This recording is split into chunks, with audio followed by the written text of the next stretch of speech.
शामी साहब, हमने माजी में भी सैलाब देखे हैं, जलजले देखे हैं, सैलाब हो, जलजले हो। हमने पूरी कौम के साथ साथ तमाम सियासतदानों को इकट्ठे देखा है, यकजा देखा है, कौम के साथ खड़े हुए देखा है, इख्तलाफात को भुलाकर इकट्ठे चलते हुए देखा है। लेकिन अब की बार जो सैलाब है ये 2010 से बड़ा सैलाब है, 2010 से बड़ी इस वक्त हमारे मुल्क में आफत है। अब तहरीक इंसाफ हो या PDM की हुकूमत हो, ये इस वक्त एक दूसरे को नीचा दिखा रहे हैं। तो आप क्या समझ रहे हैं कि अब की बार जब मुसीबत भी पहले से बड़ी है, सियासत हावी हो गई है इस कुदरती आफत पर, मुश्किल पर? ये जो कुछ हो रहा है बहुत अनफॉर्चुनेट है। पाकिस्तान के जो गुज़श्ता 75 साल हैं उनमें बड़े बड़े क्राइसिस दरपेश हुए हैं। सैलाब आए हैं, जलजले आए हैं, जंगों का सामना करना पड़ा है, बड़ी आफतें टूटी हैं पाकिस्तान पर।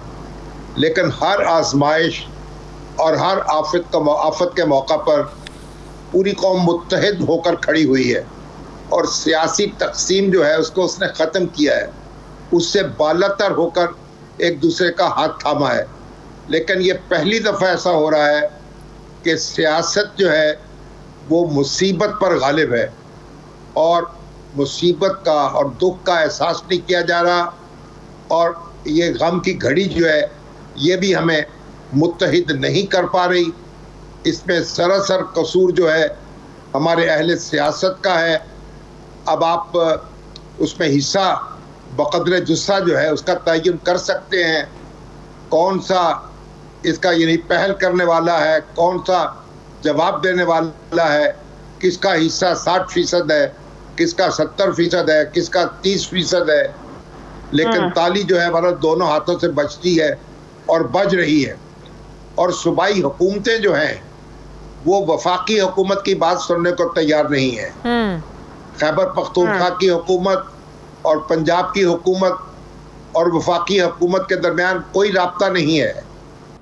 मुअस्सर हिकमत अमली नहीं बनाई जा रही मिलकर जो सैलाब ज़दगान है। लेकिन जब दोनों तरफ से मुकाबलेबाजी हो, दोनों तरफ से ये कहा जा रहा हो कि हमने तो 5 अरब इकट्ठा कर लिया, आपने क्या किया, दूसरी तरफ से ये कहा जा रहा हो कि आप तो कॉन्सर्ट्स कर रहे हैं, आप तो जलसों में लगे हुए हैं, आप लोगों ने क्या किया है, तो ऐसी सूरत में क्या इनसे तवक्को रखें कि ये लोग मिलकर स्ट्रैटेजी बनाएं? नहीं, बनानी चाहिए। कौम का हिस्सा है, हमारा मरना जीना साझा है। अगर हम पर कोई मुसीबत टूटती है तो हम सब उसके नतीजे में ख्वार होंगे और हम सबको उसका बोझ उठाना पड़ेगा। अब ये जो जलसे हो रहे हैं उनमें तकरीरें सियासी हो रही हैं और उनमें इल्ज़ामात उसी तरह लगाए जा रहे हैं, अपने मुखालफों पे लत्ते उसी तरह लिए जा रहे हैं जिस तरह इस आफत से पहले लिए जा रहे थे।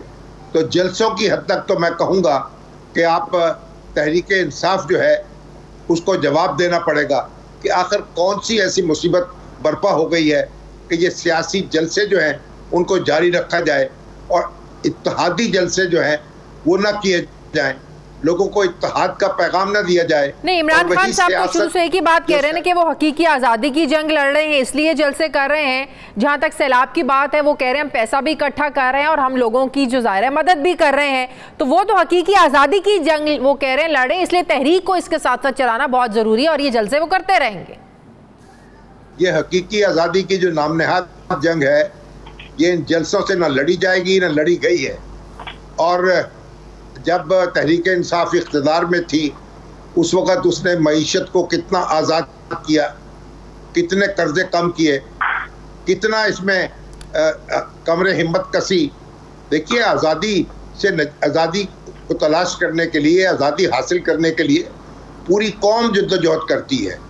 पूरी कौम को मुआशी तरक्की के रास्ते पर चलना होगा, खुद कफील बनाना होगा अपने आप को, तभी आप लोगों से भीख नहीं मांगेंगे, कशकोल लेकर नहीं फिरेंगे, आलमी इदारों के सामने शर्मिंदा नहीं होंगे। तो ये काम किसी एक पार्टी के बस का नहीं है। ये सारों ने मिलकर इसका प्रोग्राम बनाना है, उसका लाहे अमल बनाना है और फिर उस पर अमल करना है। अगर आप सिर्फ अपनी डुगडुगी भिजाते रहेंगे तो ये तो सिर्फ खोखली बातें हैं। इमरान खान की नाअहलिया मौजू बनी हुई है, चाहे वो तौहीन अदालत केस को लेकर हो, फॉरेन फंडिंग का मामला हो, तोशाखाना केस को लेकर हो। एक चीज़ तो नज़र आ रही है कि हर तरफ से इमरान खान को घेरने की कोशिश हो रही है और तहरीक इंसाफ भी ये कह रही है, वो तो समझते हैं कि उनके खिलाफ साजिश हो रही है। आपको क्या लगता है कि उनका ये जो तहफ़्फ़ुज़ है या उनकी जो शिकायत है कि उनको मैदान से निकालने की, आउट करने की कोशिश हो रही है, जो इमरान खान भी बात करते हैं कि इलेक्शन के मैदान में ही हमारा मुकाबला नहीं कर सकते, टेक्निकल नॉकआउट ये मुझे करना चाहते हैं, तो आपको लगता है कि वाकई किसी ना किसी तरीके से इमरान खान को मैदान से ही निकालने की ये साजिश है? देखिए, पाकिस्तान में बहुत कुछ होता रहा है। पाकिस्तान में नवाज शरीफ साहब को नाअहल किया गया, जब वो वज़ीर आज़म थे तो इनको उनके खिलाफ मुकदमा चला और उनको उनके खिलाफ फैसला आया, उनको वज़ारत उज़्मा छोड़नी पड़ी और अब वो इस वक्त भी बैरून मुल्क हैं और उनके ऊपर मुकदमात हैं, उनके साथियों पर मुकदमात कायम किए गए, उनकी बेटी पर मुकदमात कायम किए गए, उनके भाइयों पर, भाई और भतीजों पर मुकदमे कायम किए गए, उनके रफ़का पर मुकदमे कायम किए गए। तो ये मुकदमे जो हैं उस वक्त तो कायम हुए और पीटीआई की हुकूमत में भी कायम हुए, उससे पहले भी कायम हुए और ख़ुद इमरान खान साहब दरख्वास्त लेकर सुप्रीम कोर्ट गए थे नवाज शरीफ साहब को नाअहल करने के लिए या नाअहल बनाने के लिए। तो ये तो हमारी सियासत का एक लंबा मामला है। अब अगर इमरान खान के मुखालिफ जो हैं वही वो हरबे इस्तेमाल कर रहे हैं, तो मैं ज़ाती तौर पे इसके हक़ में नहीं हूँ कि इस तरह के हरबे इस्तेमाल किए जाएं, लेकिन ये तो हमारी सियासत का चलन है। ना इमरान खान ने किसी के साथ रियायत बरती और ना उनके मुखालिफ रियायत बरतेंगे। तो ये तो मामला अदालतों का है, वहाँ अदालतों में मुकदमा चलेंगे। सही। शामी साहब, ये जो रोज जलसे हो रहे हैं, हर जलसे में वो एक बात तो जरूर करते हैं कि मुझे दीवार से लगाने की कोशिश ना की जाए, मैं लोगों को कॉल दूंगा, इस्लामाबाद अगर लोगों को ले आएगा तो किसी को छुपने की जगह नहीं मिलेगी। फिर वो अपनी उस वीडियो रिकॉर्ड की हुई उसका ज़रूर जिक्र करते हैं। 4 साजिशी जो लोग हैं उनका जिक्र ज़रूर करते हैं कि मैं लोगों से कहूँगा कि अगर मुझे कुछ हो गया तो उन 4 साजिशी जो लोग हैं जिन्होंने साजिश की है उनको ना छोड़ें। तो जिन 4 साजिशी कैरेक्टर्स का वो जिक्र करते हैं, आपको लगता है ये सिर्फ सियासतदानों के गिर्द ही वो बात कर रहे हैं या इशारे कहीं और इस्टेब्लिशमेंट की तरफ भी जाते हैं? ये तो खुद इमरान खान साहब भी बता सकते हैं, ये नाम उन्हीं के पास मौजूद हैं। उनको चाहिए कानून नाफिज करने वाले इदारों के सुपुर्द करें या अदालत के सुपुर्द कर दें, ताकि उन लोगों का पता चलाया जा सके और देखा जा सके कि इमरान खान साहब के खिलाफ साजिश क्या हुई थी या क्या हो रही है। अगर खुदा न खास्ता कोई नुकसान हो गया तो उसके बाद उन नामों को तलाश करने का क्या फ़ायदा होगा? बाद मर्ग बाबेला जो है उसका क्या फ़ायदा किसी को मिलेगा? तो इमरान खान साहब की जिम्मेदारी है वो अपने मुल्ज़िम जो भी हैं उनके नाम लोगों के सामने लाएं, उनको कटहरे में खड़ा करें और ये सिर्फ ये डराते रहना और धमकाते रहना। क्या इस वक्त सूरत हाल इजाज़त देती है कि लोगों को इकट्ठा करें, इस्लामाबाद लेकर जाएं? किस चीज़ का इंतज़ार हो रहा है? बार बार तो इमरान खान साहब कह रहे हैं, फिर आपको पता है कि आर्मी चीफ की जो एक्सटेंशन या रिटायरमेंट के जो बहस है ये एक बार फिर से, जब से सितंबर शुरू हुआ है ये बहस एक बार फिर से शुरू हो गई है। एक धड़ा चाहता है एक्सटेंशन मिल जाए तो हमारा भी भला हो जाएगा, हमारी मुद्दत भी पूरी हो सकती है, हमारी जो मुश्किलात हैं उसको भी ओवरकम करने में हमें मदद मिलेगी। जबकि तहरीक इंसाफ के लोग अंदर खाते ये बात कर रहे हैं कि नहीं, एक हमें ऐसा फार्मूला बनाना चाहिए जिससे आर्मी चीफ की जो तैनाती है ये बिल्कुल सीनियरिटी बेस पर हो, बिल्कुल वैसे जैसे चीफ जस्टिस ऑफ पाकिस्तान की होती है कि पता होता है कि सीनियरिटी पर कौन है और automatically chief justice of Pakistan next कौन होंगे, ये सबको पता होता है।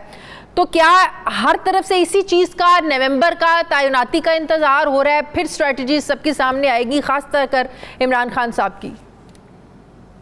देखिए, आप परेशान ना हो, वो पहले भी उन्होंने ऐलान किया था कि मैं इस्लामाबाद जाऊंगा और फिर वो मार्च इस्लामाबाद जा भी रहा था। फिर उसके बाद क्या हुआ, क्या नतीजा निकला? तो को मार्च इस्लामाबाद लाना और फिर उसके बाद उसके जरिए तब हालात मुख्तलिफ थे शामी साहब। पंजाब में हुकूमत थी ना, नून लीग की, इत्तेहादियों की हुकूमत थी वहां पर। अब हालात मुख्तलिफ हैं। जिसकी भी हुकूमत हो, कि जो भी इसकी हुकूमत कायम होती है उसके पास 100% वोट तो नहीं आ जाते। खान साहब की हुकूमत भी कायम थी, उसका भी वो फिर कैसे ख़त्म हो गई? अगर हुकूमत ताकत दे देती है बहुत ज़्यादा तो फिर आपकी हुकूमत कैसे ख़त्म हो गई? हुकूमत में हो या अपोजिशन में हो, किसी के पास भी वीटो नहीं है। गुज़श्ता इंतखाबात में खान साहब की पार्टी ने 32% वोट लिए थे, उनके मुखालफों ने जो आज बरसर इक़्तिदार हैं 68% वोट लिए थे। अब आप ये नहीं कह सकते कि किसी के 100% वोट किसी के पास आ गए हैं। तो सारी ताकतें मौजूद हैं, सियासी जमातें मौजूद हैं, उनकी जड़ें अवाम में मौजूद हैं। वो किसी के पास ये मामला नहीं है कि वो टहलता हुआ आए और इस्लामाबाद पहुंचकर इक़्तिदार पर कब्जा कर ले। ऐसा मुमकिन नहीं होगा, और जो ऐसा करने की कोशिश करेगा वो अपनी राह खोटी करेगा।